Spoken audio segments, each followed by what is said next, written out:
بچوں کے ابو گھر آئے تو اس نے انہیں کھانا دیا اور خود بھی ساتھ بیٹھ گئی۔ پہلا نوالا منہ میں ڈالا تو حلق میں جیسے پھنس سا گیا۔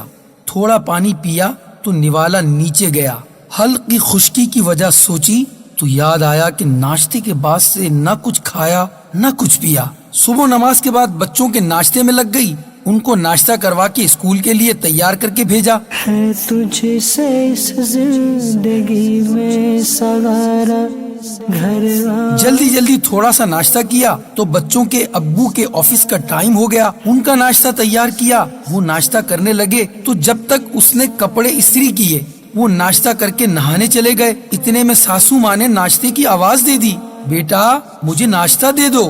ان کو ناشتہ دے کر شوہر کو آفس کے لیے الوداع کہا، اندر آ کر ناشتے کے برتن دھوئے اور گھر کی صفائی شروع کر دی۔ جھاڑو پوچھے سے فارغ ہو کر امی کو دوائی لا کر پلا دی۔ پھر سوچا 2 گھڑی کمر سیدھی کر لوں، مگر اس وقت گیٹ بجا۔ جا کر دیکھا تو محلے کی خالہ آئی تھی امی سے ملنے کے لیے۔ ان کے لیے چائے وغیرہ بنا کر فارغ ہوئی تو ٹائم کافی ہو گیا تھا، لہذا دوپہر کے کھانے کا اہتمام شروع کیا۔ سالن چولہے پر چڑھا کر روٹی کی طرف مڑی۔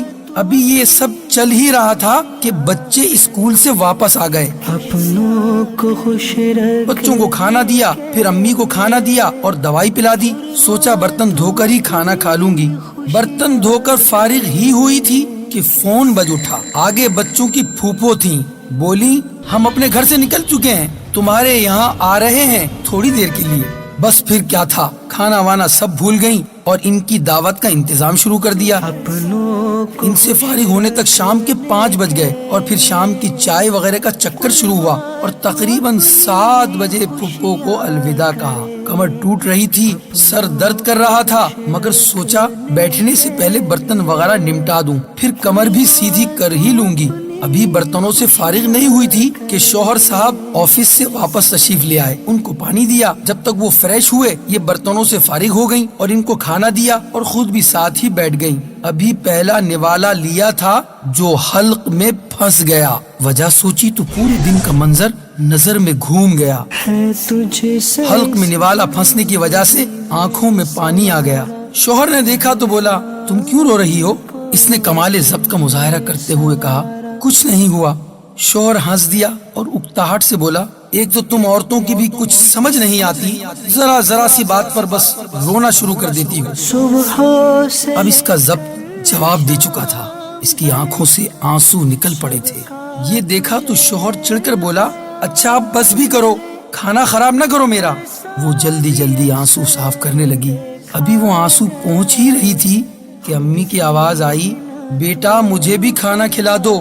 وہ اٹھی اور پھر اپنے کام کی طرف چل دی۔ کو خوش رکھ یہ ہمارے معاشرے کے تقریباً ہر گھر کا منظر ہے، لہٰذا اپنی بیویوں کا خیال کیجیے کہ وہ آپ کے بچوں کی آیا بھی ہے، استانی بھی ہے، گھر کی مالی بھی ہے، گھر کی چوکیدار بھی ہے، آپ کی خزانچی بھی ہے اور مالج بھی ہے۔ اس کی قدر کیجیے، اس کے ساتھ بھلائی کا معاملہ کیجیے۔ نبی کریم علیہ الصلوۃ والسلام نے فرمایا میں تمہیں عورتوں کے بارے میں بھلائی کی وصیت کرتا ہوں۔ غور کیجیے اور خوب غور کیجیے، اپنی زندگی کا جائزہ لیجیے، اپنے گھر کا جائزہ لیجیے، کہیں ایسا تو نہیں کہ آپ کے ساتھ بھی ایسا ہی معاملہ ہو۔ قدر کیجیے، کل آپ کی بھی قدر کی جائے گی۔ سہارا بنیے، کل آپ کو بھی سہارا دیا جائے گا۔ گھر آنگن کو تو نے سنوارا